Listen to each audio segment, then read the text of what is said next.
الحمد لله نحمده ونستعينه ونستغفره ونؤمن به ونتوكل عليه ونعوذ بالله من شرور أنفسنا ومن سيئات أعمالنا من يهده الله فلا مضل له ومن يضلله فلا هادي له ونشهد أن لا إله إلا الله وحده لا شريك له ونشهد أن سيدنا وشفيعنا وسندنا ومولانا محمدا عبده ورسوله أما بعد فأعوذ بالله من الشيطان الرجيم بسم الله الرحمن الرحيم ألم يروا كم أهلكنا من قبلهم من قرن مكناهم في الأرض ما لم نمكن لكم وأرسلنا السماء عليهم مدرارا وجعلنا الأنهار تجري من تحتهم فأهلكناهم بذنوبهم وأنشأنا من بعدهم قرنا آخرين صدق الله العظيم. قال النبي صلى الله عليه وسلم من أراد عزا بلا عشيرة وغنى بلا مال وهيبة عند السلطان وبيانة بين الإخوان فليخرج من ظل معصية الله إلى عز طاعة الله أو كما قال عليه الصلاة والسلام.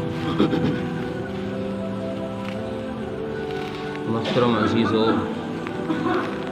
غیور نوجوان دوستوں اور بھائیوں، اللہ تبارک و تعالی نے اس کائنات میں جب بھی باطل کو مٹایا ہے وہ کلمے کی طاقت سے مٹایا ہے.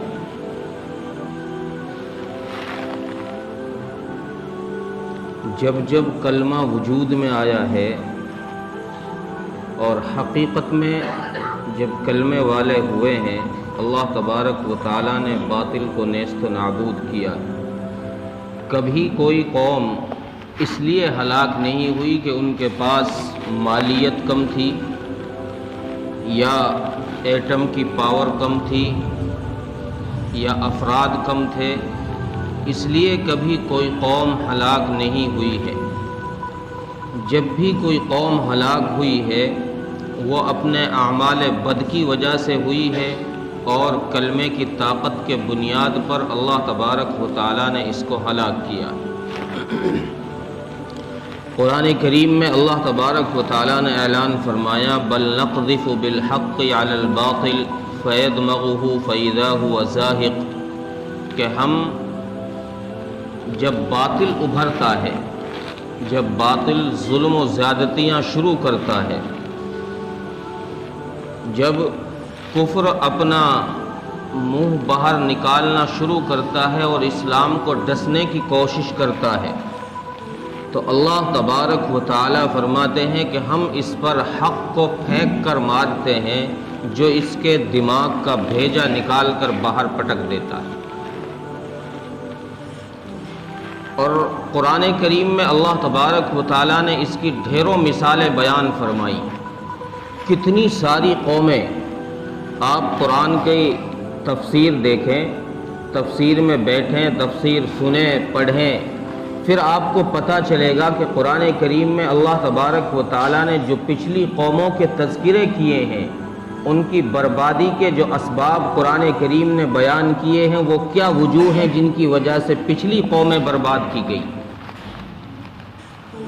آیا ان کے پاس مالیت کم تھی، افراد کم تھے، یا پھر ان کے پاس طاقت جو ہے ایٹمی طاقتیں وہ کم تھی؟ کیوں ہلاک کی گئی ہیں؟ قرآن کریم نے قوم عاد کا تذکرہ کیا، قوم سمود کا تذکرہ کیا، قوم ہود کا تذکرہ کیا، قوم لوط کا تذکرہ کیا، قوم سبا کا تذکرہ کیا. کتنی ساری اقوام کا قرآن مقدس نے تذکرہ کیا ہے اور ان سب کی ہلاکت کو بیان کیا ہے کہ ہم نے ان ساری قوموں کو ہلاک کیا ہے صرف ان کے اعمال بد کی وجہ سے، نہ کہ کسی مالی کمزوری کی وجہ سے. قوم عاد، قوم سمود یہ کوئی کمزور قومیں نہیں ہیں، یہ وہ لوگ ہیں جن کی کئی سو سال کی عمریں ہوا کرتی تھی، یہ وہ لوگ ہیں جو کھجور کے پیڑ کی طرح، کھجور کے تنے کی طرح جن کا قد ہوا کرتا تھا، یہ وہ قوم ہیں جو اپنے ہاتھوں سے پہاڑ کے پتھروں کو اکھاڑ دیا کرتے تھے پکڑ کر کے، جن کو آج بارود بھر کے پتھروں کو توڑا جاتا ہے، چٹانوں کو، بڑی بڑی چٹانوں کو۔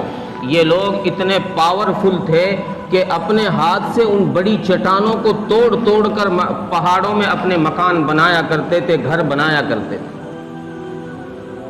قرآن کریم نے کتنی جگہ پر ان کا واقعہ ذکر کیا ہے۔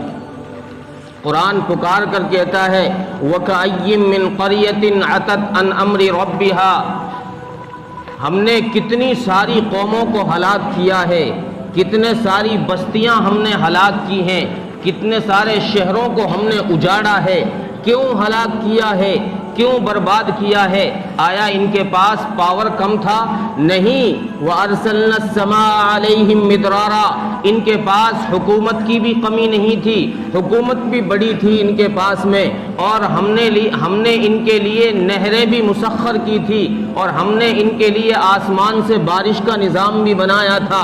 لیکن عَتَتْ عَنْ أَمْرِ رَبِّهَا، جب انہوں نے اپنے رب کے حکم سے، اپنے رب کے امر سے ٹکرانا شروع کیا ہے، اللہ تبارک و تعالیٰ نے ان کی ساری پاور کو نیست و نابود کر دیا۔ اللہ کی پاور کے آگے، اللہ کی قوت کے آگے دنیا کی کوئی پاور، کوئی طاقت ٹھہر نہیں سکتی ہے، جم نہیں سکتی ہے۔ وہ احکم الحاکمین ہے، وہ شہنشاہوں کا شہنشاہ ہے، وہ بادشاہوں کا بادشاہ ہے، وہ خالق کائنات ہے، اس کائنات کو بنانے والا ہے۔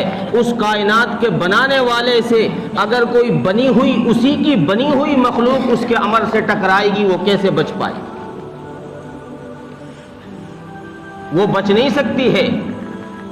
اس لیے اللہ تبارک و تعالیٰ نے قرآن مقدس میں جگہ جگہ قوموں کے تذکرے کیے ہیں، انبیاء علیہم السلام کے واقعات کو ذکر کیا ہے کہ ہم نے قوم نوح کو کیوں ہلاک کیا ہے، حالانکہ حضرت نوح علیہ السلام نے اپنی قوم میں دعوت و تبلیغ کی ہے، قوم کو سمجھایا ہے۔ قوم ہود کو کیوں ہلاک کیا؟ ان کے نبی نے آ کر ان کو سمجھایا۔ قوم سمود کو کیوں ہلاک کیا؟ ان کے نبی نے آ کر ان کو سمجھایا۔ اللہ تبارک و تعالیٰ نے تمام انبیاء علیہم السلام کے تذکرے قرآن مقدس میں کیے ہیں۔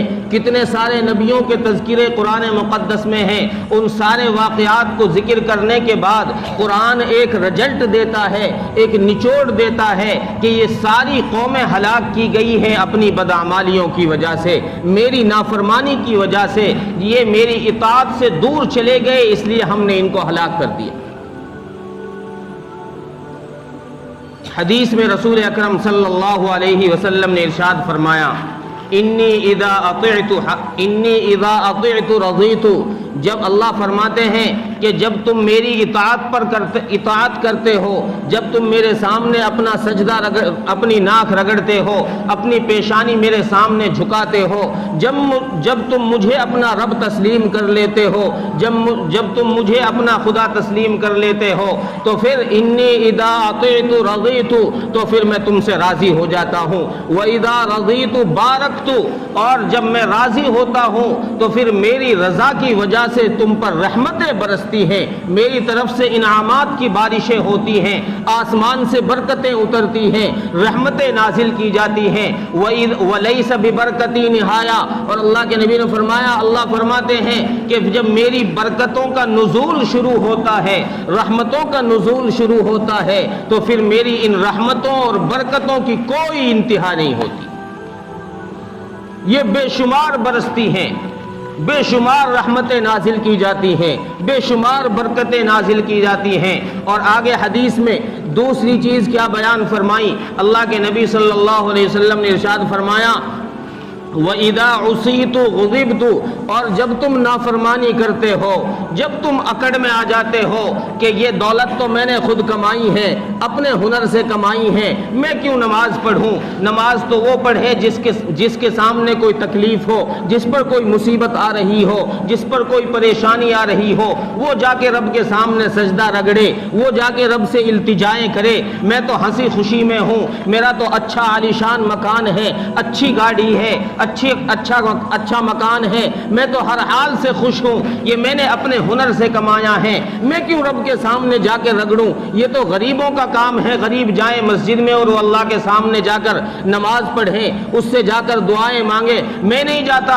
اللہ کے نبی نے فرمایا وَإِذَا عُصِيتُ غُضِبْتُ، اور جب تم نافرمانی پر تل جاتے ہو تو پھر اللہ کا غصہ نازل ہو جاتا ہے۔ وَإِذَا غُضِبْتُ لَعَنْتُ، اور جب اللہ ناراض ہوتے ہیں تو پھر اللہ کی لعنت بارش کی طرح برستی، اور جب اللہ کی لعنت بارش کی طرح برستی ہے، جیسے اللہ تبارک و تعالیٰ کی رحمت بارش کی طرح برستی ہے، تو فرمایا لیس ببرکتی نہایا، اس برکت کی کوئی انتہا نہیں ہے۔ جب اللہ کی لعنت اوپر سے برسنا شروع ہو جاتی ہے تو پھر اللہ کے نبی صلی اللہ علیہ وسلم نے ارشاد فرمایا کہ جب اللہ کی لعنت برستی ہے تو پھر ان تبلغ، کہ پھر اللہ کے نبی نے فرمایا کہ پھر اس لعنت کو اللہ تبارک و تعالیٰ تمہاری 7 نسلوں تک، 7 پشتوں تک پہنچا دیتے،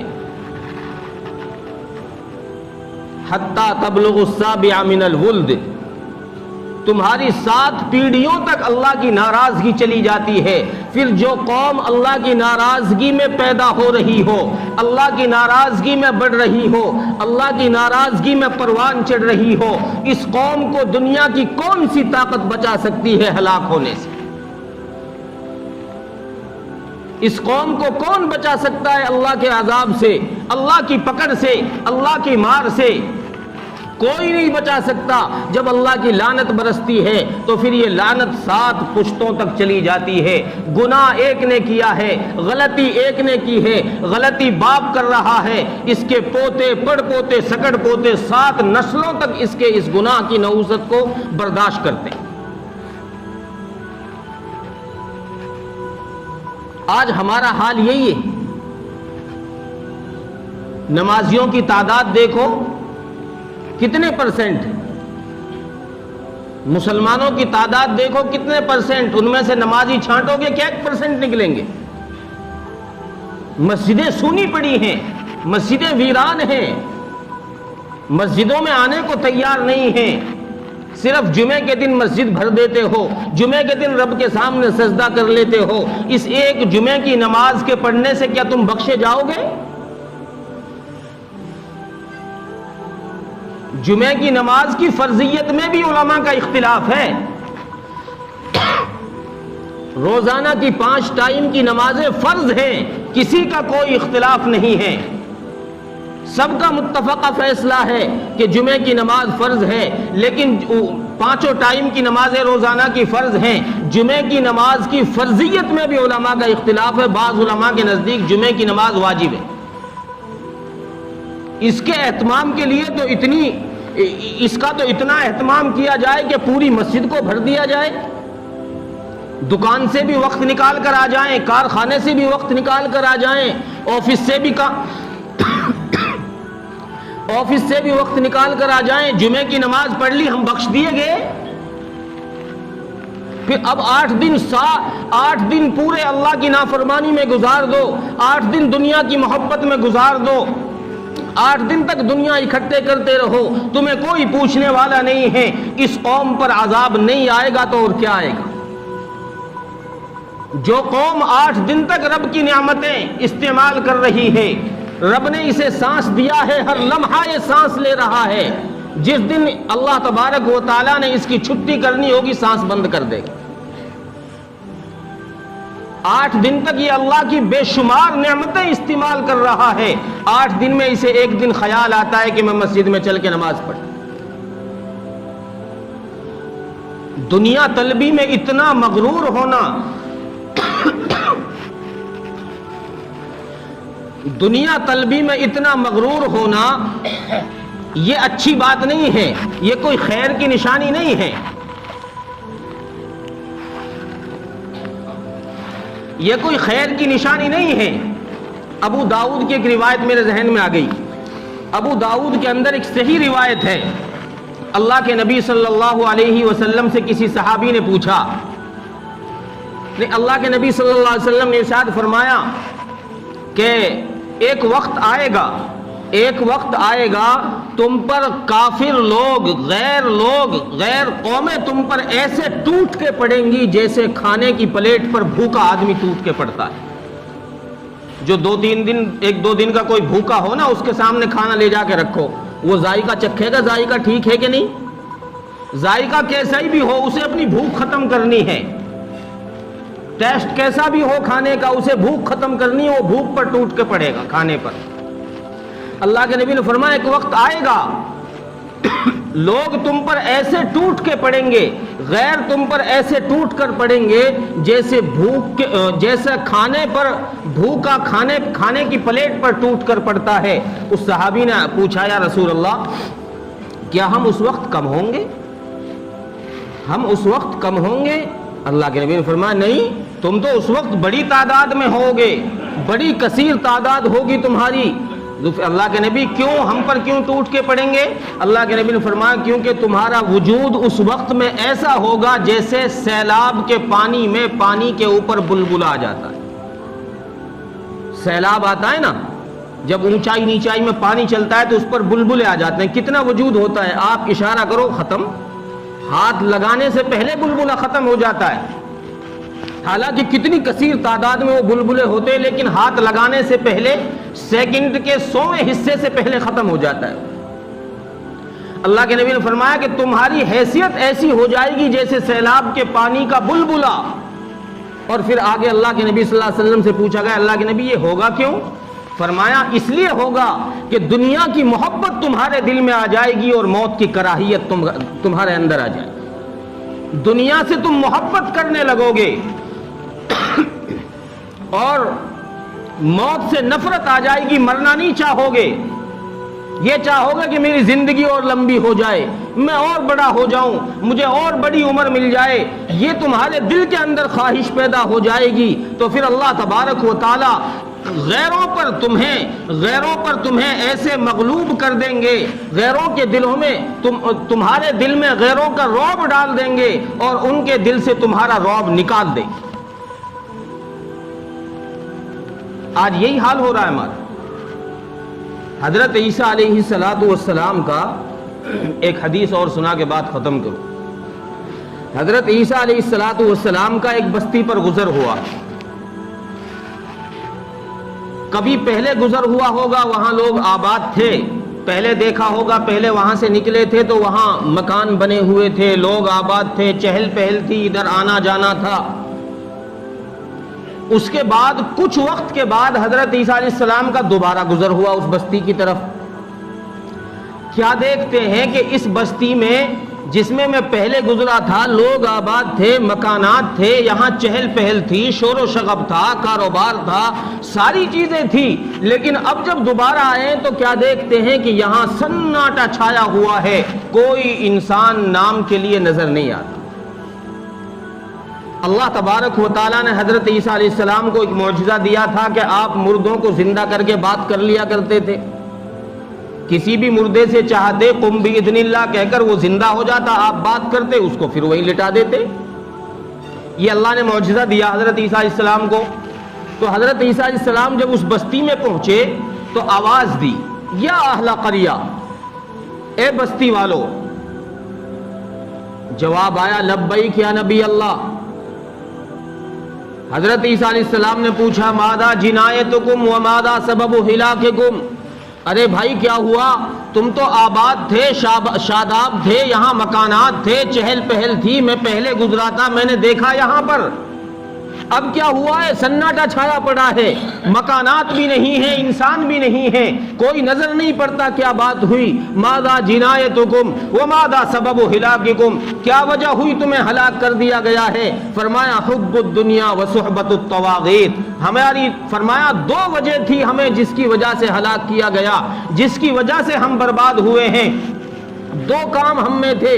فرمایا ایک حب الدنیا، ایک دنیا کی محبت تھی، اور دوسرا فرمایا وصحبت الطواغیت، اور دوسرے ہمیں طواغیت کے ساتھ ہمارا تعلق تھا. حضرت عیسیٰ علیہ السلام نے پوچھا کہ بھائی طواغیت سے کیا مراد ہے؟ یہ طواغیت کس کو کہتے ہو؟ فرمایا یا نبی اللہ، جو لوگ برے تھے، جو لوگ برائیاں کرتے تھے، ہمیں ان سے نفرت نہیں تھی، ہمیں ان سے نفرت نہیں تھی، ہمیں ان سے لگاؤ تھا. جو ظلم کرتا تھا ہمیں ظلم کرنے والے سے لگاؤ تھا، جو کسی پر زیادتی کرتا تھا ہمیں اس کے ساتھ لگاؤ تھا، جو کوئی گناہ کرتا تھا ہمیں اس کے ساتھ لگاؤ تھا. ہمارا اٹھنا بیٹھنا کھانا پینا ساری چیزیں ہماری ایک ساتھ تھی. ہم نے کبھی دل میں یہ خیال نہیں لے کر آئے کہ یہ برا آدمی ہے، یہ برائی کرنے والا ہے. سمجھانے کے باوجود نہیں مانتا، اپنے آپ کو اس سے الگ کر لو. ہمارا تعلق ان کے ساتھ دوستانہ تھا، ہمارا کھانا ان کے ساتھ تھا، ہمارا سونا ان کے ساتھ تھا. یہ ہماری طواغیت کے ساتھ محبت تھی. اور فرمایا پھر دنیا کی محبت سے کیا مراد ہے؟ فرمایا کأمی لولدہ، ہمیں دنیا سے ایسا پیار تھا جیسے ماں اپنے بچے سے کرتی ہے، کہ جب پاس آتی تھی تو خوش ہوتے تھے، اور جب ہاتھ سے نکل جاتی تھی تو روتے تھے، دکھ ہوتا تھا. حضرت عیسیٰ علیہ السلام نے پوچھا پھر کیا ہوا بھائی؟ حضرت ہوا کیا؟ بتنا بالعافیہ واصبحنا فی الحاویہ، ہم شام کو اچھے بھلے سوئے، اچھے خاصے سوئے اپنے مکانوں میں، اپنے بستروں پر، اپنے بیڈ روم میں، اپنی چارپائیوں پر، اپنے گدوں پر آرام سے سوئے تھے ہم شام کو.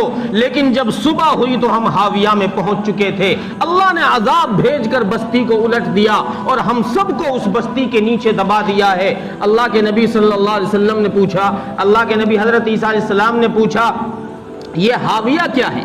ما حاویہ، یہ حاویہ کیا ہے؟ فرمایا ہوا سجین. اللہ کے نبی وہ سجین ہے. حضرت عیسیٰ علیہ السلام نے اور وضاحت کروائی کہ یہ وما سجین، یہ سجین کیا ہے؟ فرمایا کل جمرۃ منہا مثل اطواق الدنیا کلہا ودفن ارواحنا فیہا. اللہ کے نبی یہ سجین اللہ کا وہ قید خانہ ہے، اللہ کی وہ جیل ہے یہ سجین، کہ جس کا ایک انگارہ، جہنم کا ایک انگارہ 7 زمین کے برابر ہے. اللہ تبارک و تعالیٰ نے ہم سب کو اس کے نیچے دفن کر دیا. حضرت عیسیٰ علیہ السلام نے پوچھا بھائی میرے سارے سوالوں کے جواب تو اکیلا دے رہا ہے اور تو کوئی بول نہیں رہا، کیا وجہ ہے؟ فرمایا اللہ کے نبی وجہ یہ ہے کہ میں اپنی پوری قوم میں نیک آدمی تھا، میری پوری قوم گنہگار تھی، گناہ کرتی تھی، ظلم زیادتیاں کرتی تھی، لیکن میں نے کبھی کسی پر ظلم نہیں کیا. میرا قصور یہ تھا کہ میری دوستی اپنی قوم کے لوگوں کے ساتھ، اس لیے میری نمازوں نے، اس لیے میرے خیر کے کاموں نے مجھے نہیں بچایا. ہاں اتنا راحت دی ہے، عذاب تو ان کے ساتھ مجھ پر بھی آیا ہے. اللہ نے اتنا فضل فرمایا ہے کہ مجھے اس حاویہ کے منہ پر روک دیا ہے لا کر. اب اگر اللہ کا فضل ہوگا تو مجھے یہاں سے بچا لیا جائے گا، اور اگر اللہ نے ناراضگی دکھائی تو مجھے بھی ان کے ساتھ اسی گڈھے میں ڈال دیا جائے گا. اللہ کے نبی میں اس لیے بول رہا ہوں کہ اللہ نے ان کے گناہوں کے سبب ان کے ہونٹوں پر آگ کے تاروں سے ان کے ہونٹوں کو سل دیا ہے. یہ بول نہیں سکتے. میرے گناہ نہ کرنے کی وجہ سے اتنی رحم ہوئی ہے کہ میرے ہونٹ سلے نہیں ہیں، اس لیے میں بول پا رہا ہوں. تو اس لیے عزیزو بزرگو دوستو، ہم بھی اپنے بارے میں سوچیں ہم کس درجے میں ہیں، ہم کس درجے میں ہیں. ہم گنہگاروں کی لسٹ میں ہیں یا ہم نیکوکاروں کی لسٹ میں ہیں؟ ہم گناہ کر رہے ہیں، ہم ظلم کر رہے ہیں یا نہیں کر رہے؟ اگر نہیں کر رہے تو ان کا ساتھ دے رہے ہیں کہ نہیں دے؟ اگر ساتھ بھی دیا تو بڑی بڑی سزا کے مستحق ہم بھی ہوں گے ساتھ ساتھ ان کی. اس لیے اپنے آپے کو بچانے کے لیے ظلم سے دور رہنا اور گنہگاروں سے دور رہنا، گناہوں سے دور رہنا. اس لیے اللہ کے نبی نے فرمایا اگر تم اپنے آپے کو برائیوں سے اور برے لوگوں کے ساتھ صحبت سے اپنے آپے کو بچا کر رکھو گے تو کامیاب ہو. اگر تم نے اپنے آپے کو برائیوں سے تو روکا